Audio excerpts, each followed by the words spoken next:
Hello students, एक ये जो थ्योरम है वो अवयव की कोटि के ऊपर आधारित है। कि क्या थ्योरम है, मोस्ट इंपोर्टेंट थ्योरम है। ये एग्जाम में पूछी हुई भी है कि यदि किसी ग्रुप के एक अवयव ए की कोटि n है, कोई भी ग्रुप है उसका एक अवयव है ए, उसकी कोटि कितनी n है, तो हमें am बराबर ई होगा यदि और यदि ये हमें दर्शाना है m n का क्या हो, गुणज हो। तो m n का गुणज हो तो उसको m n के गुणज को हम ऐसे लिख सकते हैं, क्योंकि n को q से गुणा करें तो क्या आता है, m आता है। ठीक है, यानी m में अगर n का भाग दें तो q कॉन्स्टेंट आएगा, उसको मल्टीप्लाई करें तो m आता है। सबसे पहले अपन इसको प्रूव करेंगे नेसेसरी कंडीशन। मान लेते हैं a की पावर m बराबर क्या है, e है, तो इसका मतलब a का ऑर्डर क्या हुआ, m हुआ।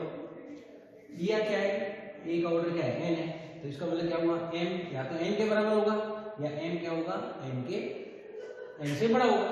तो अपन मान लेते हैं, दो कंडीशन लेते हैं। यदि m, पहली कंडीशन यदि m बराबर n, तो a की पावर m बराबर a की पावर n, तो क्या मिल जाएगा, e हो जाएगा।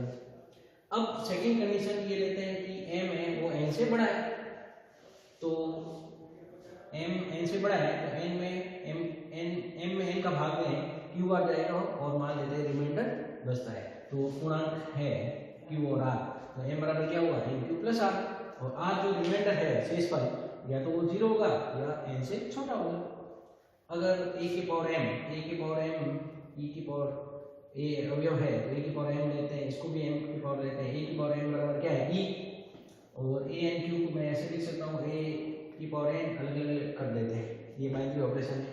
a n की पावर q, इसको मैं यूं लिख सकता हूँ, और a की पावर n क्या है, e, तो e की पावर q, तो e के ऊपर कितनी भी पावर लगाएं तो क्या आएगा, e आएगा, e, तो इसका मतलब ये क्या हुआ, a r, और r क्या है, 0 या 0 से बड़ा।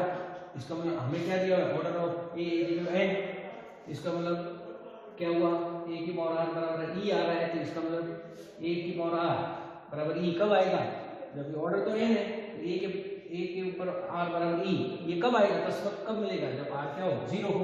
जब r बराबर 0 हो इधर, तो m बराबर क्या हुआ, n q हो गया। तो ये हमारा ये पार्ट प्रूव हो गया, m बराबर क्या हुआ, n q।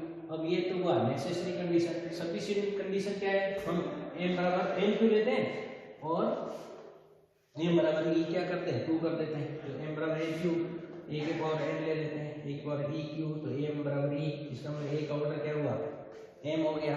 तो इस प्रकार ये नेसेसरी एंड सफिशिएंट कंडीशन होती है। इस थ्योरम को आप याद करना, ये एग्जाम में पूछी हुई भी है। Thank you very much.